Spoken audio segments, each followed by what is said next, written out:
All right, welcome. We have today a comics journey with Andréa Gilroy, who comes to us from Eugene, Oregon, and we're going to learn so much about her life and her journey in this videocast podcast for Professor Latinx. I can tell you already that she has a PhD from the University of Oregon, and she's going to tell us a little bit about her dissertation that she wrote there and defended and 2015, I believe. Also assistant curator of the Museum of Popular Culture at a certain point, and now comic book store owner. So yeah, welcome, Andréa. Thank you. Thank you so much for having me. So I guess my first question is really, how did you get into comics?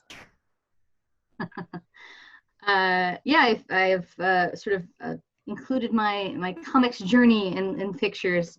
I've told the story a couple of times. We'll get into it a little bit later, in part because my dissertation was titled Origin Stories, so I felt necessary to tell my own origin story. I say it sort of all started with the Teenage Mutant Ninja Turtles, but really there was this picture Bible, and I've actually managed to track it down. It's called the Picture Bible. It's from 1978 that we had before that I really loved as a kid. It, had all these great costumes, and this, the Bible makes for good comics. It's a lot of drama and a lot of, magic and monsters and larger than life stuff, and good costume drama. Cecil B. DeMille knew that too. And that's what this particular, version was. As a kid, I loved to draw. I loved art. So I would always be doodling. And so comics were pretty natural. And then the Turtles were just really big for me. I loved the Turtles a lot. And one of the first things I remember sitting down and really drawing was this Usagi Yojimbo action figure. And now looking back on it, I laugh a little bit because I didn't know that Usagi Yojimbo was this super cool independent comic. I didn't know that the Teenage Mutant Ninja Turtles were the super cool independent comic. I just thought the samurai rabbit on the cartoon was cool, But I remember, spending hours drawing these characters and playing with them. And that also kickstarted an interest in Japan, which has sort of followed me through this journey. Like a lot of people who have been into comics who are around my age, I'm 36, the sort of journey into superheroes, out of superheroes, through manga, back into comics, has been my journey. I was 9 or 10 when the Clone Saga and the death of Superman and that kind of thing was happening. I was young enough that, I was swept up in the excitement of it all. So the whole speculator market and the sort of silliness of it didn't necessarily strike me at the time. It was just very big drama that I was excited by. And as I got into my teen years, I got much more into manga, which was growing at the time, and anime. And in my undergraduate years, that became a focus. I studied Japanese for a long time. I wrote I wrote my honors thesis, for example, on Princess Mononoke. And so when I started applying to grad school, I wanted to think about ways in which I could combine my primary interest in literature and popular culture. I had studied English primarily with my interests in Japanese, and that led me to looking at comparative literature. And I ended up at the University of Oregon, and at that time I didn't really know that comic studies was a thing. But luckily it was, and it turned out to be a way to really bring me back much, much deeper. And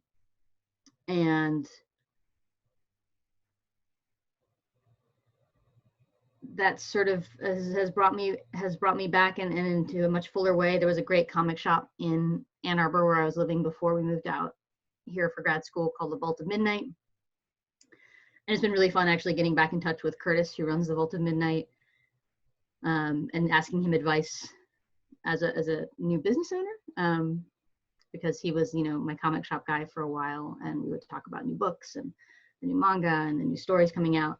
And so now to talk to him is like, well, what do you do for this? And what do you do for this has been really fun. And the fact that he actually, you know, to speak to a good shop owner, he remembered me and remembered Sean and I, and it had been 8 or so years. So, so yeah, that's my big comics journey. You know, I love literature, I love art, and so comics was sort of the way to go. And I've always loved pop culture. I've always been sort of unabashedly in love with pop culture. So that kind of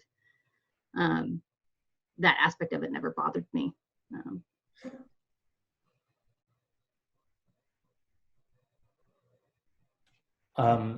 Okay, so are you still creating? Do you have time to sort of develop that part of yourself? No, not really. I sort of in college, in undergrad, I took a couple art classes and got to that point where I realized, like, either I'm going to have to put a ton of time into this. You know, I wasn't talented enough to, like, you know, even super talented people have to put a ton of work into that. I don't want to pretend that, like, talented people don't have to put a ton of work into things, but there's a certain amount of, like, if you're super talented, like, there's a certain amount of, like I wasn't even talented enough for that. You know, it was just something that I liked, that I really enjoyed. And I wanted to keep it something that I just enjoyed. So, you know, my notes are always covered in doodles, and that's sort of where it is. But I think that that history and that appreciation, and even that the kind of level of, like, I've tried to make comics. I know I've done it since I was a kid, even if they were rudimentary, has really strengthened my understanding of the difficulty and has given me, I think, you know, certain kinds of insights into what it takes to create comics, and some of the tricks and the things that go on formally. Yeah, that's really important. I know one of the biggest challenges I have with my students is to get them to think about, to kind of especially the students, well, all of the students actually, for the most part, when they come into a course, they're so, like, fixated on how theme and characterization are developed through alphabetic storytelling. You know, trying to, like, really do that 180 with them to get them to think about how the visuals are the dominant kind of mover in that space. Yeah, and how much work even the simplest comic takes. In almost all of my classes, and actually especially the theoretical classes, and especially the higher level classes, I have you have to make a comic assignment, and everybody gets really excited because it's going to be the fun thing. And by the end of it, everybody really is super satisfied with their end product, but is also like, oh my God, it took so long. You know, people come in and, like, well, you said only 4 pages, but I have this really big idea. What if I make, like, 12 pages? By the end, they're like, I couldn't even finish penciling the 4th page. I'm like, yeah, it's really hard. It's really time consuming. It's a lot of work. Yeah. And it really changes your appreciation for even the most kind of rudimentary, you know, examples of the form. So can you tell us about this dissertation of yours, Origin Stories, Narrative Identity and the Comics Form? Yeah, it is one of those things that I've come to understand better as I have gotten further away from it, which I think is true of sort of every dissertation. So anybody in the course of their dissertation writing, or in the course of working on any long project, let me reassure you, that's perfectly okay. If it's harder and harder for you to kind of come up with that 2-minute summary, that only comes because I'm 5 years out now.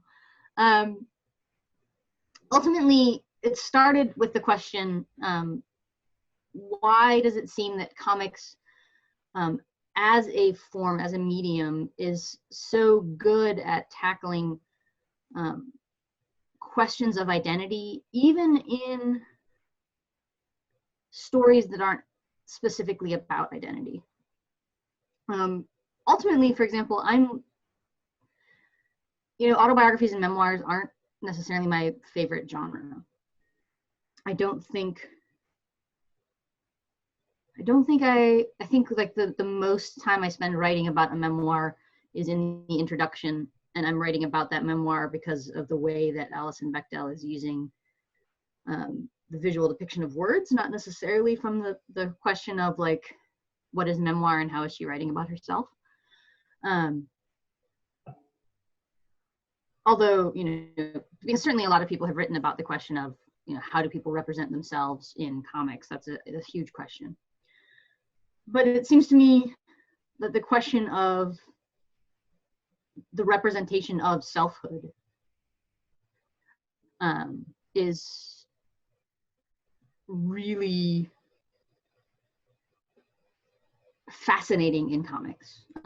Character and identity, whether that's fictional or real, is central to so many stories. I spend a bit of time looking at superhero comics in particular, because I'm fascinated by the way that, in fact, identity is central to the superhero genre, which in American comics, at least, is, as much as a lot of people want to pretend that it's not all that comics is, it is sort of where a lot of American comics comes from, are newspaper comics and superhero comics. But ultimately, it comes down for me to a question of form. What makes comics really good at identity is how comics work formally. And that comes down to this issue that we all are fascinated by, which is the issue of how words and images work together. Which is also, get the board and get the red lines,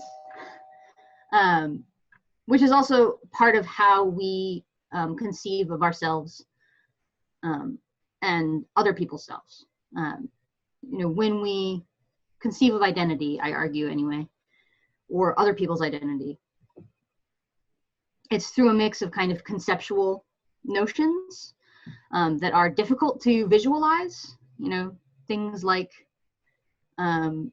gender, right? Gender is a concept and an idea, and it is not a visual thing, and yet we also telegraph that to the world a lot of times through these visual concepts.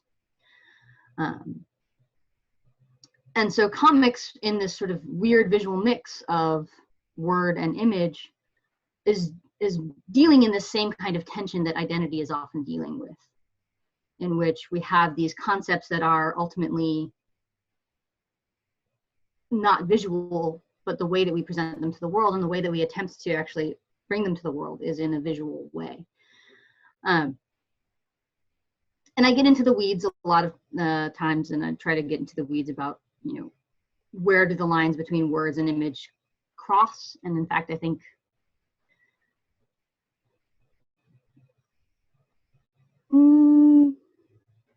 they might not. Like, actually, I think that the difference between word and image might be a performative one, actually, especially the written word and the image. We only see a difference between them because we're trained to see a difference between them. But that entirely affects the way that we interact with these visual signs. All of that theory stuff to say, I look at things like Batwoman. I look at Batwoman to think about how, I'll say Batwoman because I think you have an article about that, and that article is from my dissertation. Not an article, you have a slide about that. I look at Love and Rockets and Luba, and particularly I ask about Luba's breasts. Her breasts always made me ask, like, what function do they serve? Besides, the fact that Beto probably enjoys drawing breasts, which is a perfectly valid function. But what if we are to think about them and motherhood and Luba's question, her difficult character, like how can we think about her visual representation and how it gets wrapped up in the difficulty of her character with the difficulty of looking at her as a woman, like she's simultaneously a really inspiring character to look at, and then those breasts are difficult to look at, and yet they're also somewhat realistically drawn. Like they're not big balloons, they sag and they change and these kinds of things. I look at Jean Yang's The Shadow Hero as well, which attempts to kind of struggle with the history of superheroes. And one of my cats is just attempting to get my attention again. Rewriting this history and what it means to retcon, essentially, and how retconning history can work with one with the superhero tradition and within the story itself.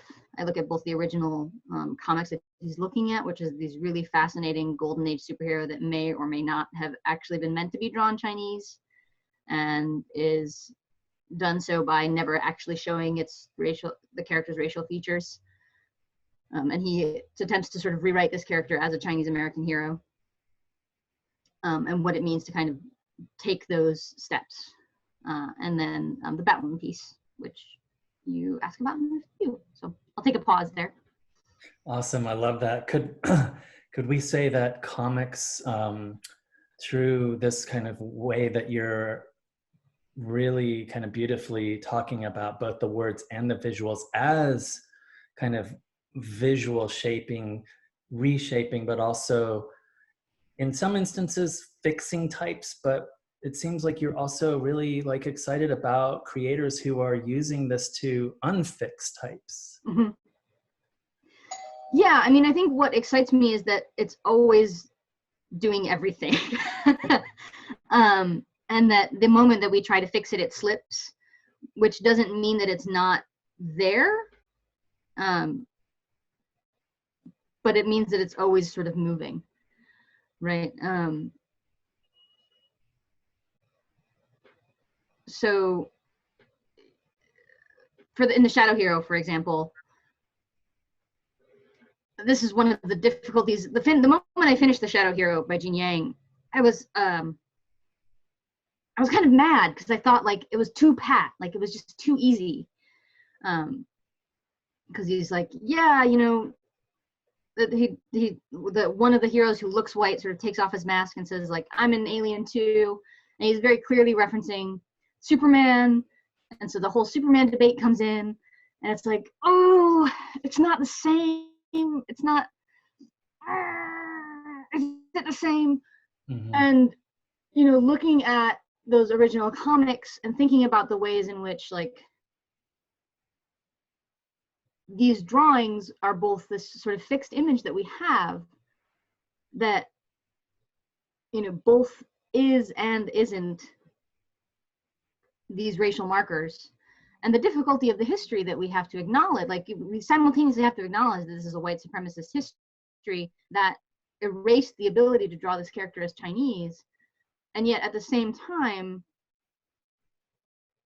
certain kinds of visual language, certain kinds of verbal language, certain kinds of writing styles that the original artist used allow this kind of fluidity.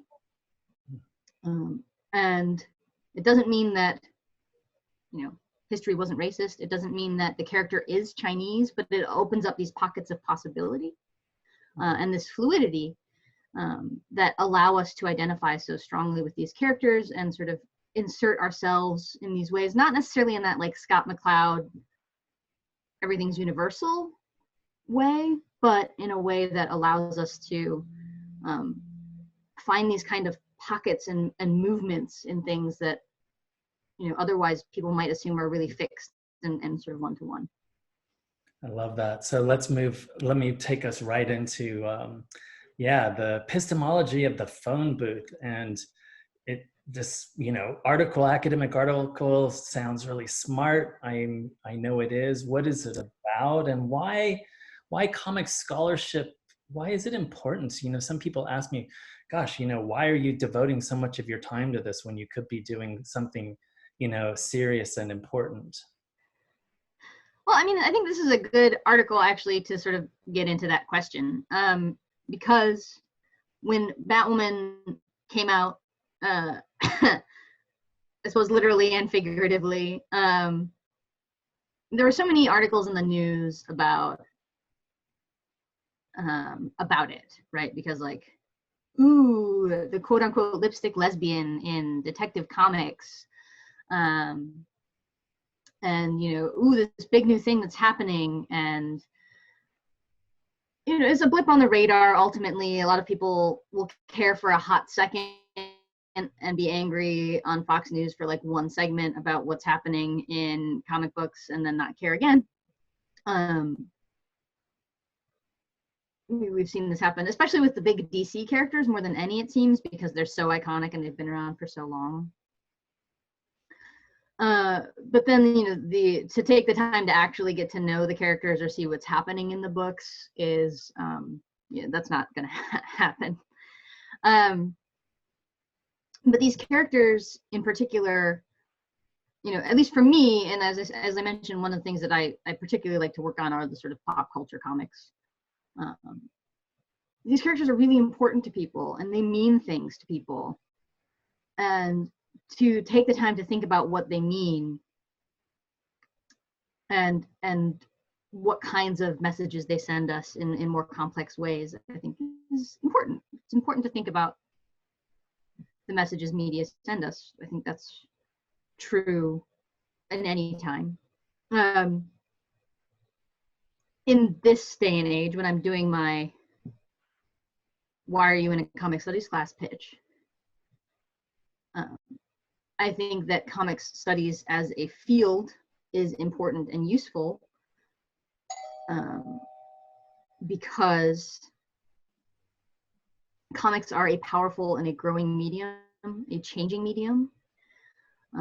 It is a medium that, in order to really grasp it, you're doing all of this sort of multimodal work to understand both textual and visual signification that's going on, graphic design, like all of these things that are increasingly important in our society. So to understand a comic book is to understand a way that most of the visual world around us works, which isn't to say that literature isn't important or that film isn't important, but you're getting, to use a sort of purely capitalist rhetoric for a moment, you're getting a lot of bang for your buck in comics scholarship. But outside of that, comics are amazing and they're growing. We'll get to this a little bit later, but one of the fastest growing areas of comics right now are kids reading comics. And so understanding how comics work is also understanding the way that an entire generation of people are forming the way that they read and the way that they understand the world around them.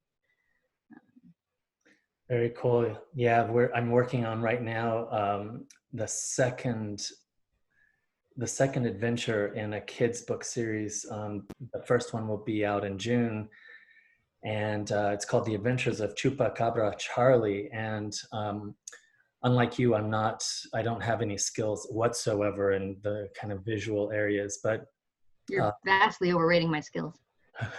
Well, but yeah, so doing the second installment in this adventure series, working with Chris Escobar, the illustrator, we decided to really go like full throttle comics, in the layout and everything. And I'm like super excited. I mean, there's so much that comics can do that only comics can do, and that's what's really fun.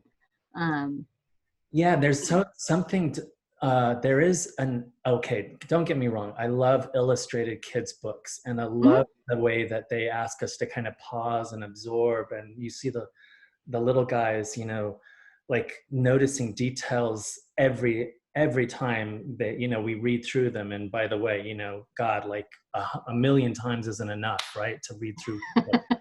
um, but there is also, as you and I both know, there's something extraordinary about kind of a layout that allows for those time space units to be configured on a single page, that gives the story an added aspect of energy and depth, right? Mm-hmm.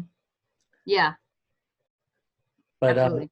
let's move to the next one. Do you have a favorite genre, style, and author? Genre, I guess you kind of already mentioned, if we're gonna, you know, consider like the, you know, the popular kind of superhero stuff as a genre. But yeah, maybe we can talk a little bit about that genre, style. I I like a lot of stuff. I mean, I am very broad in my tastes of comics. I tend to like um I tend to, it's easier to say I tend to, it tends to be an extraordinary kind of um memoir that will make it to the top of my reading pile. Which doesn't say that I don't enjoy them or appreciate them. It's just like they're not going to be my favorites. You know, I like the fun stuff. You know, give me my laser swords and my people and things. I am a sucker for formal play. So there is a bit of obviously a bit of tension there in that I am often easily bored by pretension, and yet I love formal play. So, you know, which is sort of why I mentioned, you know, when you say this, George Harriman is one of my favorites, who does Crazy Cat. I think, you know, he strikes that balance of just this kind of sense of this absolutely beautiful sense of form, and also just whimsy and joy. Jaime Hernandez, in particular, in Love and Rockets, I think is a absolute formal genius. As he's sort of subtle about it. He's not doing the kind of like, I don't know, Chris Ware or J.H. Williams III in a different context, kind of like 47 panels and 50 million ways kind of things. But his really subtle use of form is just absolutely stunning. And he draws like God. But you know, I like a little bit of everything. I really enjoy manga. We haven't talked much about that, but I love a lot of manga too.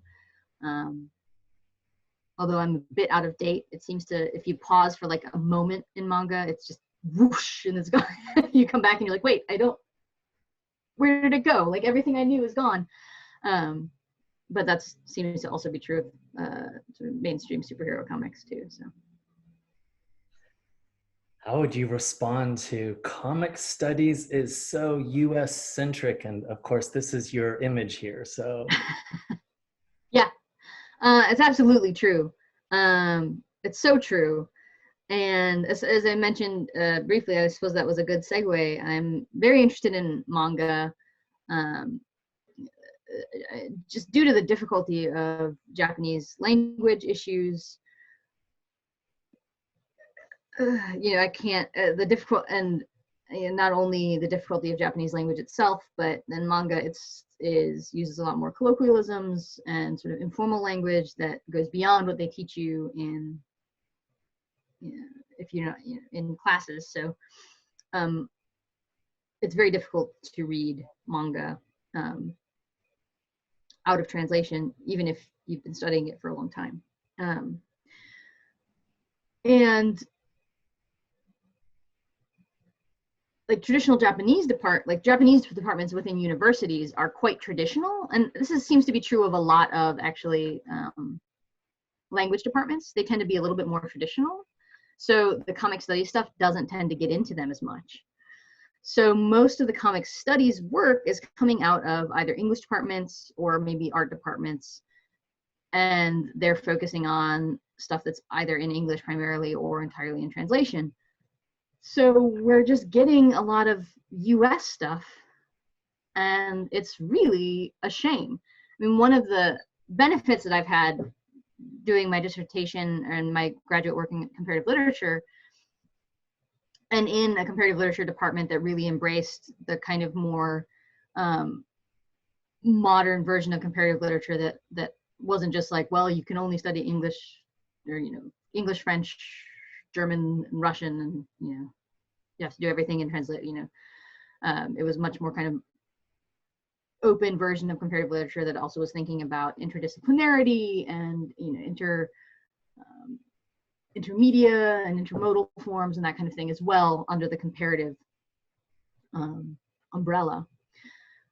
So we have a lot of folks in the department that I came from that are also thinking about comics. And so, or if not comics directly, at least we're sort of interested and would be like, hey, I found this thing that might be really interesting to you. Or, you know, I would find a thing and be like, this might be interesting to you. Are you curious about it? Or could you help me with it? But yeah, I mean, comic studies in the US especially, I mean, is super US centric. And sometimes even finding stuff on British comics is hard, which shouldn't be the case. And yet here we are. And it's to its detriment. You know, I understand the feeling sometimes that I can't touch anything that is even a little bit outside of my wheelhouse. And yet that's gotten us to a place where what we have is nothing, right? Like, you know, well, you know, I don't want to talk about something in translation because it's in translation. And what we have instead is, you know, nothing on, like, you and Anna Marino have written on Hispanic comics. Yeah. Like, that's not good. I would prefer people trying to work on things and sort of taking, you know, at least taking some steps towards grasping the sort of global sense of comics. But Yeah, I know. Me too. Speaking of translation, you know, you and I and others that study comics, of course, know this to be a fact, just like film and literature and all of the arts. Creators in this country get their hands on a comic made in another country, another creator, and they're like, oh my goodness, how did they do this? And then they start, you know, the relay race goes. But of course, translation and distribution, as you just mentioned, it's not just the fact that there's a certain kind of, maybe if I want to be totally blunt, laziness, there's actually just problems of, you know, translation and distribution, right? Yeah, I mean, so the reasons that I chose these two pictures, the Eternaut, for example, we've been waiting and waiting and waiting for a translation of it for years and years and years. I had one in Spanish, and I can read Spanish okay. You know, it's from the 50s, and so occasionally I'd get a dictionary and call up my father, who's from Argentina, and be like, did you know, like, what's this referring to? And he was born in 1960, so most of it he's like, I don't know, like, sorry, Dad. So it finally comes out, and yay, we've got an English translation of the Eternaut, and it's gorgeous. Man, is it gorgeous. But not a lot of people are going to pay $50 for this really, really gorgeous book. And that's sort of what's happened, right? Like, you know, Fantagraphics got it. They made this beautiful book, but it's premium, and it's only going to go so far, rather than kind of pushing it as something that might be more accessible and might be more, you know. The other image is from Garo, which is a alternative manga magazine that ran from the 60s until the late 90s. You know, people have a sense of what manga is, but really the majority of manga that we get is a very small slice of super, super mainstream manga. There's all kinds of interesting alternative manga that's happening. And it's just that we don't get it. It would be the equivalent of somebody in, you know, Japan thinking that all of American comics were Marvel and DC. There's plenty of great Marvel and DC comics, but that's only a very small slice of what comics are.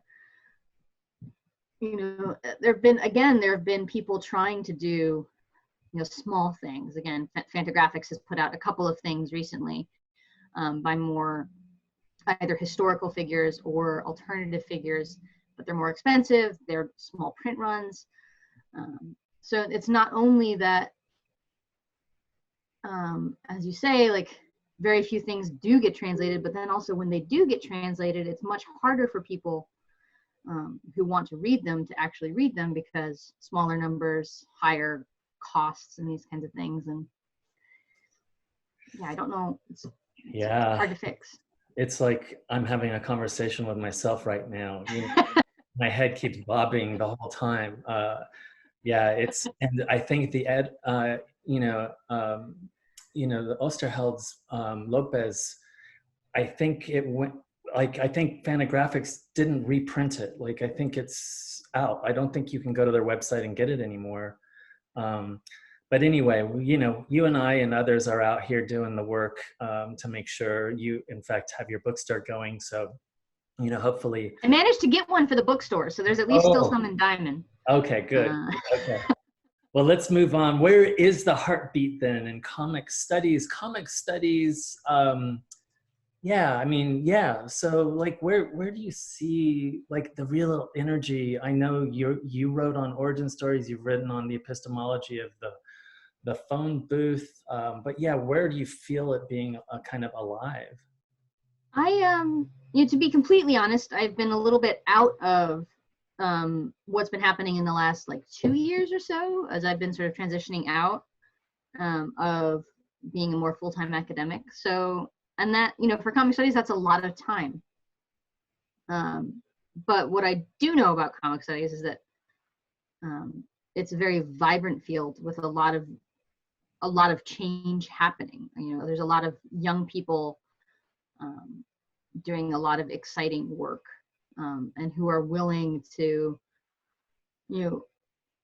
put their careers on the line, because this is a hard time for jobs, for positions. And so choosing to work really, really finely, it's a decision that I made and that I ultimately don't regret, although it comes with a lot of frustration.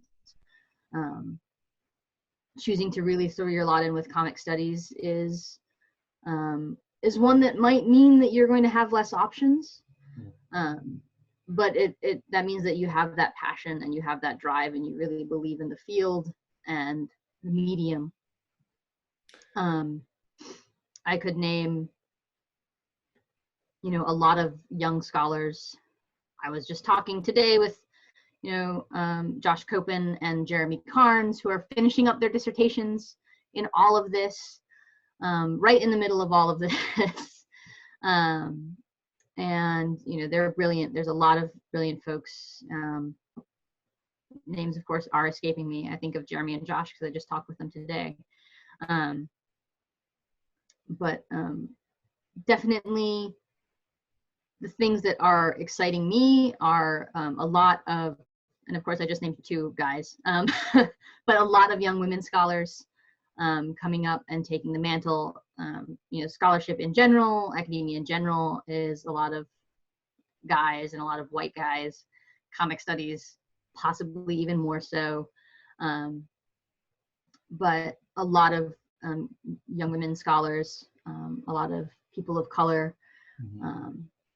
Thinking of like John Flowers, who is a man of color. He works on manga. Adrienne Rescha is also working on comics. She's done a lot of work on what she calls the Blue Age of comics. So there's a lot of young folks sort of actively and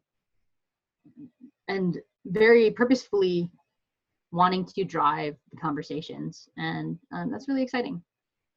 I love that picture there. All of my sort of favorite people. I wasn't at that one, as you know, the ICAF. Having a kid sometimes means it's hard for me to do some of these conferences. But what I do love about comic studies, and you're right, I mean, the MLA, which is our big kind of, bulletin board for jobs, I think in the last 5 years, maybe 1 or maybe 2 mentioned comic studies, right? But what I do know is that because we all are kind of, in the ring together, we're working together.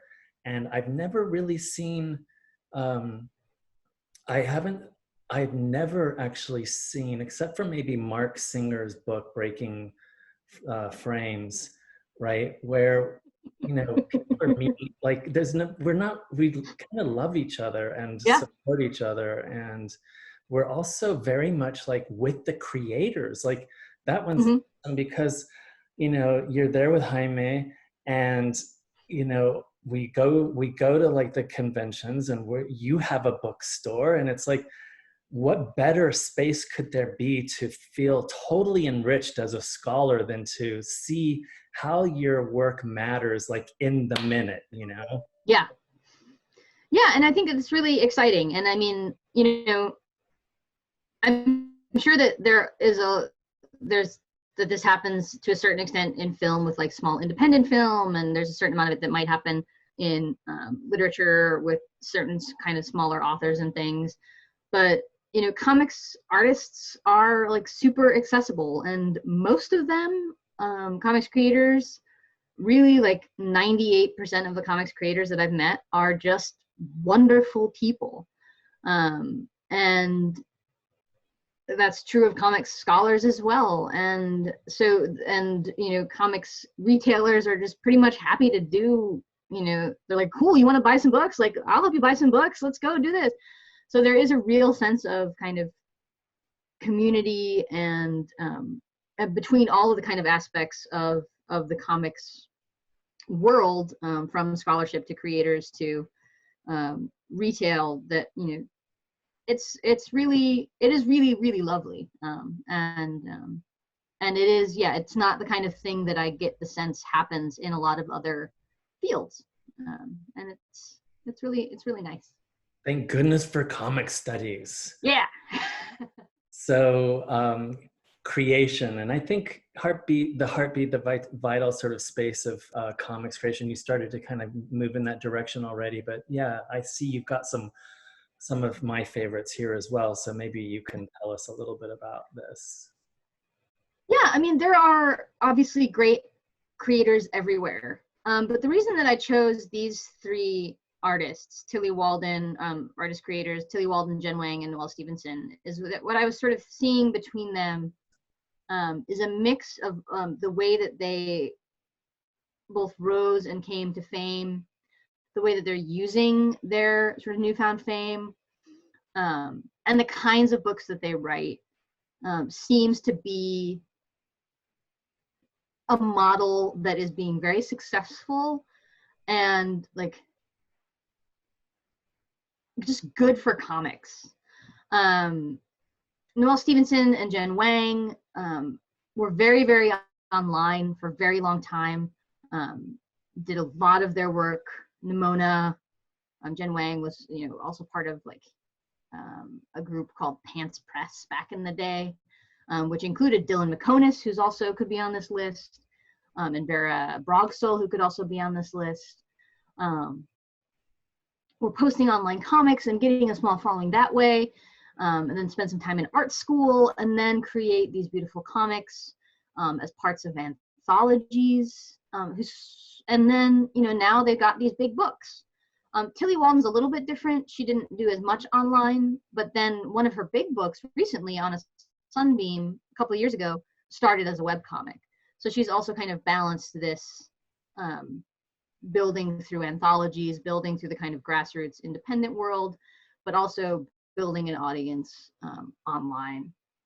And all of them also kind of work in this young adult, not necessarily all ages, because when a lot of people say all ages, they think kids, but all ages in that, like, pretty much if you're 10 or 11 up, you're going to be okay. Read, like, the content isn't going to freak you out. Like, you're going to be good. But really still sophisticated, beautiful, formally really good. Their drawings are just beautiful, like top tier stuff. All of them are producing just absolutely gorgeous work that's still really accessible for everyone, and just so good. but has built an audience in an organic way.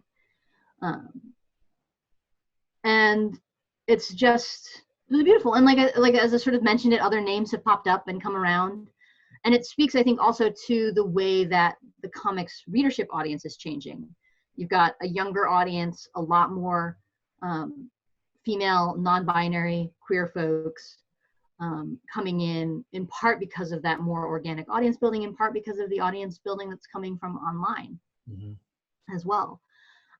So, you know, there's lots of different heartbeats, but this is one of the big trends that I see that is really encouraging and that I think is really, really good for comics. Of course, I could say things like Marina Telgemeier or some of the other people and that kind of stuff, but this was one of the ones that I thought was at least worth mentioning. Yeah, absolutely. My goodness, you have like a gazillion subscribers to your classes online, and I have that many? Goodness gracious. and I am telling you, I know why, because you have a serious talent for it. I have seen a lot of online stuff, and you like bring an energy and depth of knowledge and breadth of knowledge like I have not seen before. So, but yeah, I mean, why and how, and like, this is like remarkable, and everybody should like run to your lectures online right now. Well, so this channel started literally as I was given some online classes, and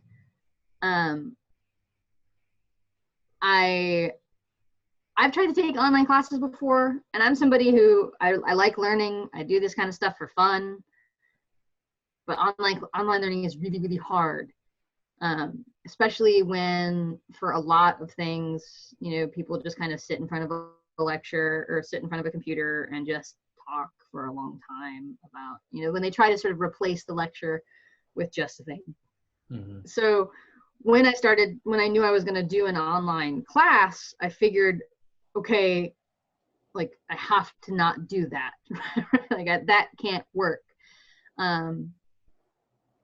Because, you know, one of the things that was always really important to me, the thing that was most important to me, the reason that I got into academia at all was because I wanted to teach.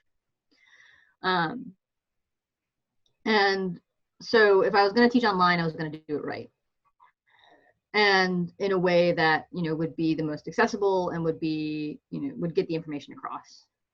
And so the way that made the most sense was to make some short video lectures and to the easiest way to sort of upload them, if I was gonna, like, we were on Blackboard for a while and we were on Canvas for a while, and then I was doing a different school that was using like D2L, and so it was like, well, if I just have them on YouTube, then I can just link them everywhere. And this is funny because it's not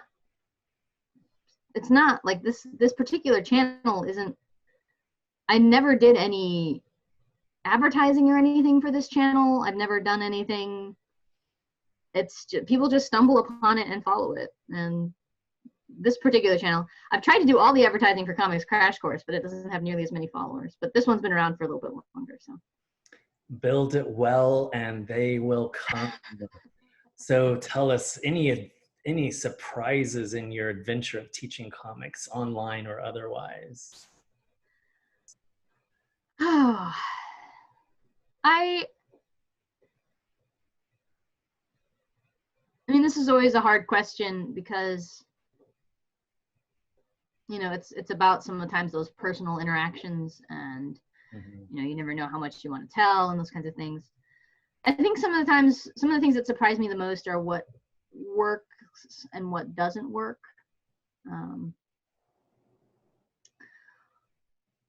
For example, I love Runaways, Ryan Vaughn's Runaways series, and actually the current run is also, I'm loving the hell out of it, by Rainbow Rowell and Chris Anka, and the new artist's name is escaping me. And I don't have an issue anywhere right here to give them credit, so I'm sorry, current artist. And so I thought it would be fun to teach. I was doing like a summer class, and I was like, cool, like, well, there's all this like cool stuff about, you know, made families, and like, I don't know, Nico's power is so weird because she's a teenager and like she has to cut herself to get this thing to come out, and there's like, I don't know, there's like penetration and menstruation and all this kind of cool stuff, like, right, with puberty, like, we'll get in it. Everybody was like, I like it, I don't know, like, nobody wanted to talk about it. And I was like, what? Why? No. And then other things just seem to perennially teach super great. Like, I'm not surprised, for example, that Craig Thompson's Blankets teaches well. It's, I think, a really accessible book, and you know, it's about first love and growing up and breaking off from your parents, and like, I think there's a way in which all of us at some level can relate to it. I'm always a little surprised because it, like I grew up in Michigan with, at least for part of my life, a kind of evangelical upbringing, and so like it's really hits home for me. And so I'm always surprised when other people are like, oh yeah, no, this is me too. I was like, but is it really for you? Like, it's for me. But it seems to be. But the way in which people really, really get what's happening with form with it, and then after that book can suddenly read form better, is always like, it's always a surprise again. Yeah, there's so always that kind of thing that happens. And so teaching a new book is always fun. Crazy Cat, for example. I love Crazy Cat, and I always have trouble teaching it. And that hurts. That one hurts deep. I had a surprise one semester when so doing kind of more superhero stuff, and then a shift into the more alternative indie stuff. And one semester, all of the comments that I got were, no, we wanted more of the superhero stuff. And I was surprised, honestly, because, you know, like you were saying, you know, Blankets, somehow you'd think that that would resonate more with them somehow, but actually, no, they wanted the superhero stuff. Big surprise for me. How about this thing? You were curatorial assistant at this like super awesome museum. Yeah, so just to sort of make clear what was happening, so I was brought on initially to be an assistant to Dr. Ben Saunders for the Marvel Universe of Superheroes show. So I'm actually attached to the show, not necessarily to the museum, but the show was at the museum. Got it. So I started as an assistant, but you know, within a relatively short time, I was helping write some of the text and doing things, and so we became, you know, I think my official title now is associate curator. Okay. Got it. I'll get that right next time. No, that's okay. It's totally fine. It's, you know, it's a title thing. It's not, I didn't get paid any extra or anything. But this was really, really super fun experience, really amazing, and a glimpse into a very cool and different world. So Dr. Benjamin Saunders here at UO, who was my advisor and is now a good friend, was brought on to be the chief curator for this project, which is a sort of major traveling exhibition about Marvel, the history of Marvel. And it got to a point where like it was not, it needed more people on it. And I was kind of in between jobs. Like I had, you know, one class in the fall, and I was going to have one class in the spring, and I didn't have anything in the winter. And so he got in touch and said, well, maybe, you know, would this work, like if we talked about it? And yeah, it became like a year and a half long project. And then still occasionally has a few things bump up for it. But it was a really interesting experience, because when you're doing work for a museum and for a project like this, the signage that you're writing, you know, you have different things where it's like, okay, I have a big poster where I have to explain the war on comics in the 1950s. So I have 250 words to do it. And it's like, okay, in this caption, I can explain why this is important in 100 words.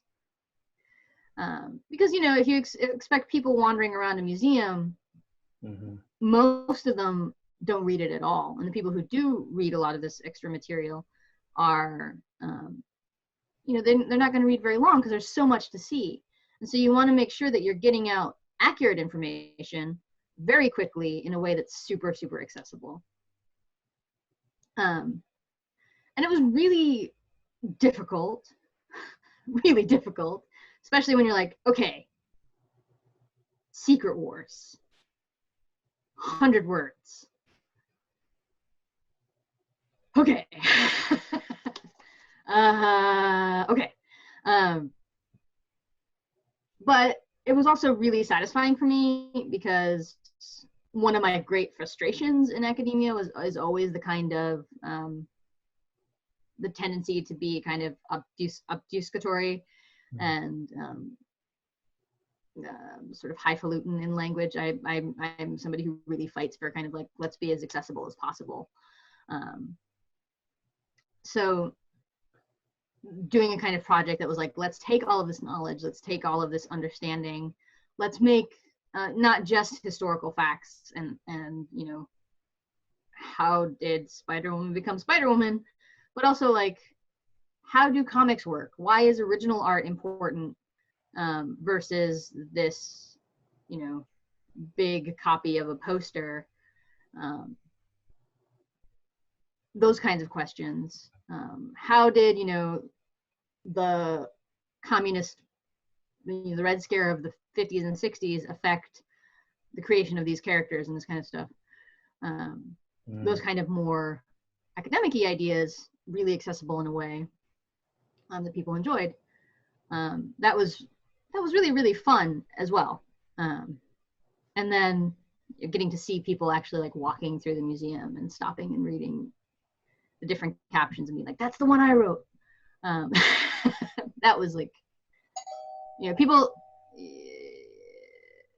don't read your academic articles. Like the 5 people that you know read your academic articles. Seeing like 150 people walk by and read, even if it's just very short, read your caption is like, so it's very, very cool. And very different, very, very, very different world, the world of museums and these kinds of shows and things. But yeah, very cool. Very, very cool. That you were at the kind of one of the front lines of kind of depth educating populations about the kind of significance and kind of cultural weightiness of comics, right? Yeah, right. I mean, that's what it is. You decided to open a bookshop, a comic book shop, right? This is like, for a lot of people, they'd be like, what? Andrea, you're like crazy. What's going on? I did. I did. I mean, the joke is, I was in academics. I'm opening a comic book shop because that seems more stable. Yeah. That's a joke for a very dark joke for a small amount of people. But yes, so I graduated in 2015. I was on the market for a few years. In 2016, 2017, I mentioned earlier Dr. Ben Saunders. One of the sort of great privileges of being at the University of Oregon is Dr. Saunders was establishing the comic studies program. We have a minor in comic studies at the University of Oregon. And that got founded and the classes were sort of ramping up while I was a grad student. So I got to teach a lot of those classes. And he went on sabbatical the year after I graduated. So I was the interim director of that program while he was on sabbatical. And, you know, then it was time to be on the market more actively. And like most people, market didn't go very well. And it's really, really disheartening. I could go into a lot of details, but you know, what are you going to do? I was managing to keep up adjuncting pretty successfully between University of Oregon and Portland State, which also has a comic studies program.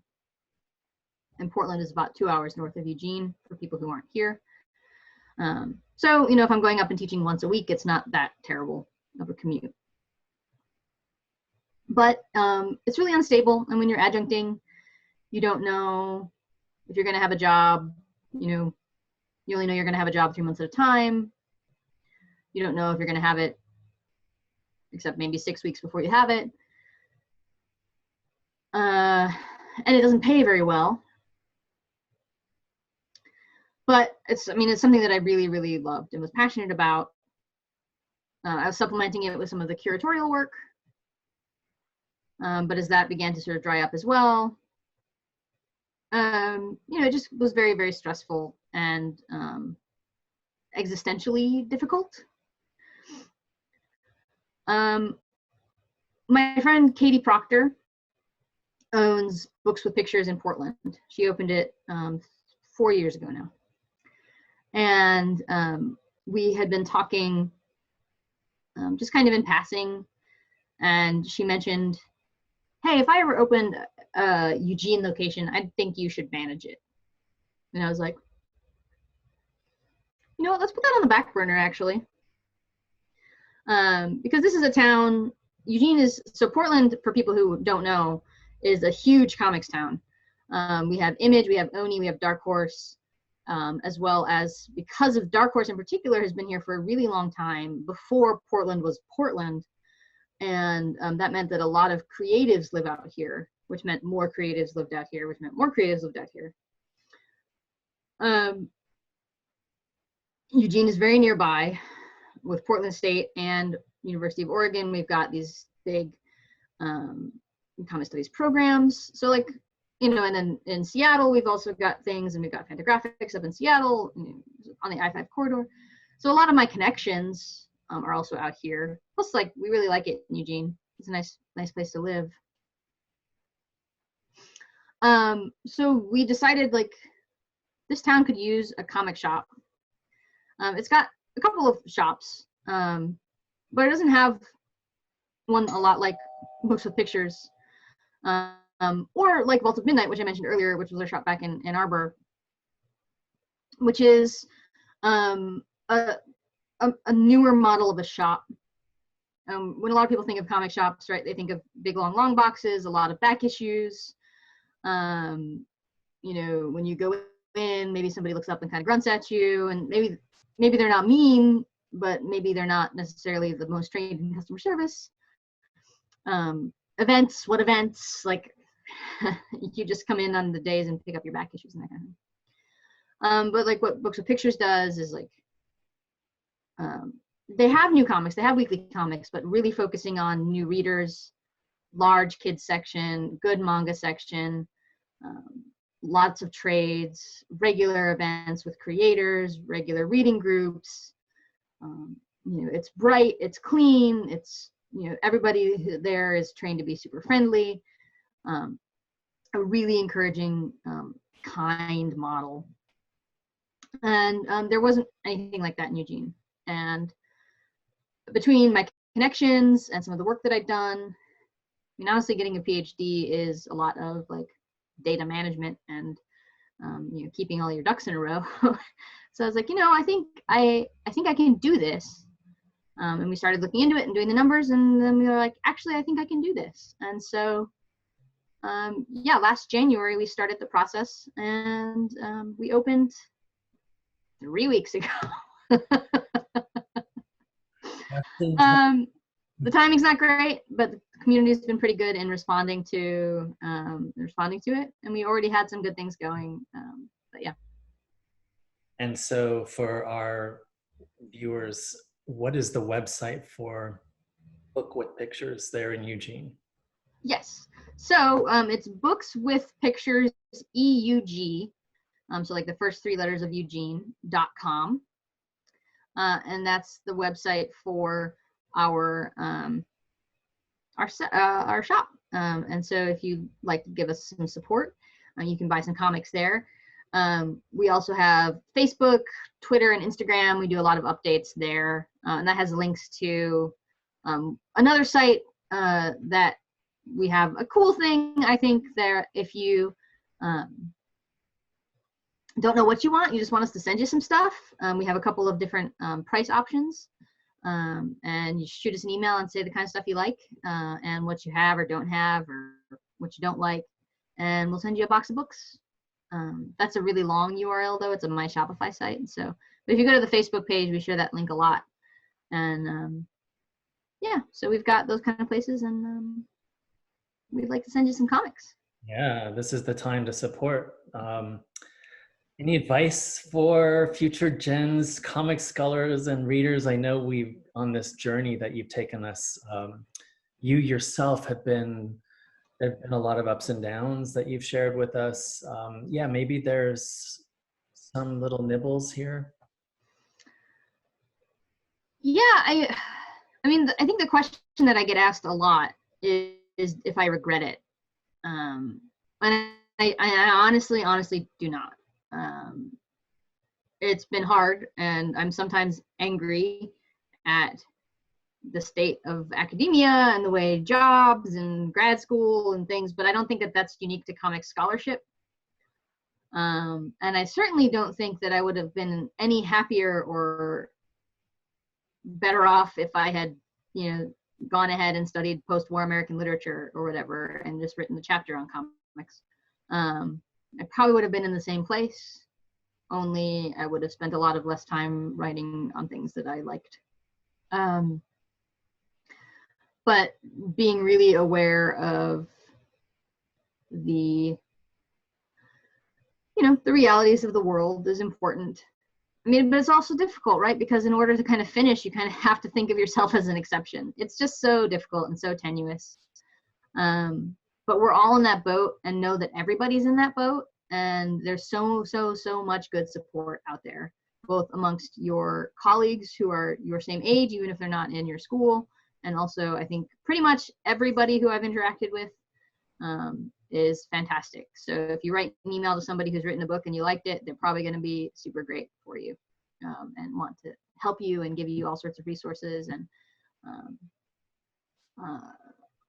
answer your questions. Like literally everybody I've met has just been a dream. And don't be afraid to reach out and ask those questions. I would say to comic scholars, my number one point would be do a little bit of art theory. Get into some art theory. I think a lot of comic scholarship, and this is getting better, but a lot of comic scholarship is really dependent on more traditional literary theory. And I would be really interested to see more folks thinking about questions that have already been answered, or at least not answered, but at least already been thought about in art history and visual arts theory. So there's that. For comics readers, read widely. Don't be afraid to read what you like. If people treat you badly for reading what you like, stop hanging out with them. There are plenty of other cool places to go, and cool folks to meet in the comics community, no matter where you are, even if that means perhaps, you know, going online instead of hanging out with somebody in real life. But the most important part, I'd say to anybody who's reading comics right now, and especially right now, is to support your local comic shops. At any time, comic shops run on really small margins. I know sometimes you can get things cheaper through Amazon. I get it, and we all have limits to the amount of money that we can spend.